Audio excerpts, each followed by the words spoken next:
في العربية تصطف المعاني حاضرة أمام الناطق ليختار منها ما يعبر به عن فكرته ويرضي خياله، فتبدو كأنها لؤلؤا منظوما. بسم الله الرحمن الرحیم وبه نستعین. السلام علیکم ورحمۃ اللہ وبرکاتہ. آؤ عربی سیکھے عنوان کے تحت آج کا نیا لفظ مناظرہ ہے. مناظرہ پہ ہم آج بات کریں گے کہ ہم اس لفظ کو اپنی روزمرہ کی گفتگو میں کیسے استعمال کر سکتے ہیں. مناظرہ چونکہ آج ہمارے سماج میں، آج ہمارے ماحول میں بڑا گرم موضوع ہے، اور اس موضوع پہ جو ہے کافی دونوں طرف سے، یعنی کہ اس کی حمایتی اور اس کی مخالفت میں لوگ باتیں کر رہے ہیں. خیر، وہ ان کا اپنا فیلڈ ہے، اپنا میدان ہے، اس میدان میں وہ بات کرتے رہیں. ہمارا میدان یہ ہے کہ ہم اس لفظ کی ادبی، نحوی اور اس کو ہم کس طرح اپنے جملوں میں استعمال کر سکتے ہیں، اس پہ سیر حاصل بحث کریں گے. تو آئیے دیکھتے ہیں کہ مناظرہ یہ لفظ ہے کیا، کہاں سے آیا ہے، اس کی بنیاد کیا ہے، اور عربی زبان میں اس کا روٹ ورڈ کیا ہے. پھر آگے چل کے ہم اس کو جملوں میں استعمال کریں گے. پھر قرآن کریم میں اس لفظ کو کس طرح اور کس معنی میں استعمال کیا گیا ہے، اور مناظرہ کا اصول کیا ہے، اس کا بھی ضمن ذکر کریں گے. تو آئیے اس لفظ کی توضیح اور وضاحت پہ ہم ذرا دھیان دیں. المناظرہ یا مناظرۃ لغوی اور اصطلاحی معنی. مناظرہ عربی زبان میں فعل ناظر یناظر مناظرہ سے ماخوذ ہے، جو نظرہ سے مشتق ہے. لفظ نظرہ کا بنیادی مفہوم دیکھنا، غور و فکر کرنا، تدبر اور تأمل ہے. چنانچہ مناظرہ کا لغوی مطلب دو یا زیادہ افراد کے درمیان کسی موضوع پر دلیل و برہان کے ساتھ گفت و شنید کرنا، خیالات کا تبادلہ کرنا، اور کسی مسئلے کی گہرائی میں جا کر اسے سمجھنے اور واضح کرنے کی کوشش کرنا ہے. یہ محض ایک عام گفتگو نہیں، بلکہ ایسی بحث ہوتی ہے جس میں ہر فریق اپنی دلیل کے ذریعے دوسرے کو قائل کرنے کی کوشش کرتا ہے، اور باہمی طور پر حقائق کی تہ تک پہنچنے کے لیے گہرے استدلال اور منطقی تفکر سے کام لیا جاتا ہے. یہ مناظرہ کا معنی اور الغرض ہے کہ المناظرہ ہی المحاورہ بین طرفین فی مسئلہ معینہ لإظہار الحق و اقامت الحجت باسلوب علمی و منطقی. یعنی مناظرہ دو فریقوں کے درمیان کسی مخصوص مسئلے پر علمی اور منطقی انداز میں حق واضح کرنے اور حجت قائم کرنے کے لیے ہونے والی گفتگو کہتے ہیں. اب یہاں پہ دیکھیں آپ المناظرہ کا قرآنی و لسانی استعمال. حضرت ابراہیم علیہ السلام کا مناظرہ کس کے ساتھ؟ نمرود کے ساتھ. أَلَمْ تَرَ إِلَى الَّذِي حَاجَّ إِبْرَاهِيمَ فِي رَبِّهِ أَنْ آتَاهُ اللَّهُ الْمُلْكَ. کیا تم نے نمرود کو نہیں دیکھا جو ابراہیم سے اس کے رب کے بارے میں جھگڑا کر رہا تھا، کیونکہ اللہ نے اس سے حکومت دی تھی. اس آیت میں حضرت ابراہیم علیہ السلام اور نمرود کے درمیان عقیدہ کا مناظرہ بیان کیا گیا ہے، جہاں حضرت ابراہیم نے توحید کی سچائی کو واضح کیا. حضرت موسیٰ علیہ نبی علیہ السلام کا فرعون سے مناظرہ. قال فرعون وما رب العالمین قال رب السماوات والارض وما بینہما ان کنتم موقنین.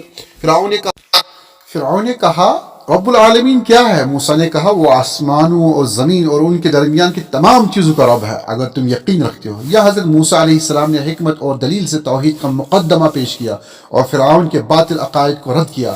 قرآن مجید میں بہترین مناظرانہ اسلوب وجادلہم باللتی ہے آسن، اور ان سے بہترین طریقے سے بحث کرو. بہترین انداز میں بات رکھنی ہو تو اس بات کے رکھنے کا طریقہ احسن ہو، بدتمیزی نہ ہو، بد اخلاقی نہ ہو، کسی تحقیر نہ ہو، تذلیل نہ ہو. ادب و احترام کے دائرے میں رکھتے ہوئے اپنی بات کو دلائل کی روشنی میں پیش کرو. یہ طریقہ سکھلا ہے قرآن کریم میں، اور آج کے اس دور میں بھی تمام علماء کرام کے لیے نصیحت اور عبرت ہے کہ جب بھی آپ کسی کے ساتھ بات کریں تو اس میں آپ کا مشفقانہ رویہ ہو، آپ کا طریقہ ہمدردانہ ہو. جو فریق ثانی ہو اس کو سمجھانے میں محبت اور شفقت اس میں جھلک گئے کہ ہاں آپ محبت سے اور شفقت سے سمجھا رہے ہیں. اب آئیے اس لفظ کو ہم اپنے جملوں میں استعمال کرتے ہیں. مناظرۃ واحد ہے، مناظرات اس کی جمع ہے. یعقد العلماء المناظرات لبحث القضایا الفقہیہ والعقائدیہ.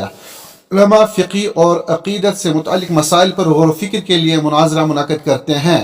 یہاں پہ مناظرات جمع ہے. اب اس کے بعد دوسرا جملہ آپ کے سامنے آپ کی اسکرین پہ ہے، آپ دیکھ سکتے ہیں. المناظرة في الجامعات تنمي القدرة على التفكير النقدي وتقوي المهارات البلاغية. یونیورسٹیوں میں مناظرہ تنقیدی سوچ کی صلاحیت کو بڑھاتا ہے اور بلاغت کی مہارت کو مضبوط کرتا ہے. تو اس طرح یہاں پر یہ جملہ استعمال ہوا. اور اس کے آگے دیکھیے آپ اور ایک جملہ ہم استعمال کریں گے، اصبحت المناظرات في القنوات الإعلامية احد الادوات للنقد الافكار وتوضيح المواقف السياسية. میڈیا میں مناظرے خیالات کے تجزیے اور سیاسی موقف کی وضاحت کا ایک ذریعہ ہے. اور دوسری جگہ كان العلماء والدعاة يقيمون المناظرات لتوضيح الحقائق الاسلامیہ ورد على الشبہات. علماء اور مبلغین نے اسلامی حقائق کو واضح کرنے اور شبہات کا جواب دینے کے لیے مناظرے کیے ہیں یا مناظرہ کرتے رہے ہیں. تو یہاں پہ اس طرح ہم نے اس لفظ کو جملوں میں استعمال کیا. ہم اس لفظ کے خلاصے کلام پر بھی بات کرتے ہیں کہ المناظرہ یا مناظرۃ محض ایک مکالمہ نہیں بلکہ ایک عقلی، منطقی اور اصولی بحث کا نام ہے، جس کا مقصد حق واضح کرنا، دلیل کے ساتھ اعتراض کا جواب دینا اور علمی گفتگو کو فروغ دینا ہے.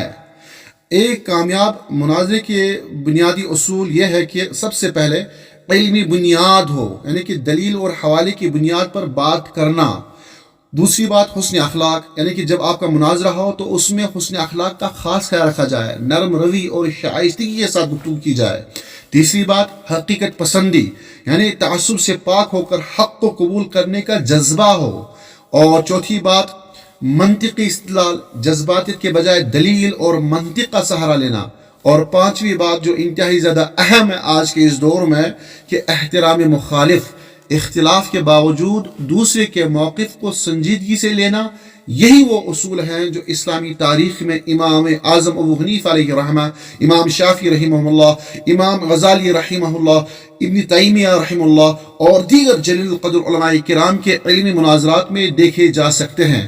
آج کے دور میں بھی علمی، دینی اور فکری مسائل پر مضبوط اور باوقار مناظرہ سیکھنے کی ضرورت ہے، تاکہ ہم دلیل و حکمت کے ساتھ سچائی کی وضاحت کر سکیں. اہل علم و بصیرت سے التماس اور گزارش یوں ہے کہ جان لو کہ مناظرہ غالب آنے کے لیے نہیں بلکہ حق واضح کرنے کے لیے ہوتا ہے. اگر تمہارے الفاظ میں اخلاص، دلیل میں مضبوطی اور لہجے میں نرمی نہیں تو تمہاری گفتگو صرف بحث بن کر رہ جائے گی.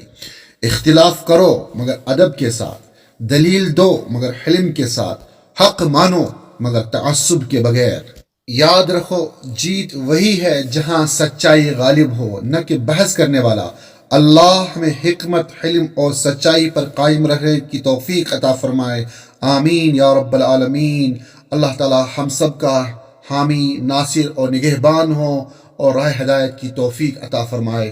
السلام علیکم ورحمۃ اللہ وبرکاتہ. آپ سے التماس ہے کہ آئے مل کر عربی زبان و ادب کی خدمت کرتے ہیں. آپ کا تعاون ہی ہماری کامیابی کنجی ہے. لہٰذا ہماری چینل کو سبسکرائب کریے، اپنے دوستوں میں اس ویڈیو کو شیئر کریں تاکہ آپ عربی زبان کی نشر و اشاعت میں ہمارے معاون ثابت ہو. اللہ ہم سب کا نگہبان. السلام علیکم ورحمۃ اللہ وبرکاتہ.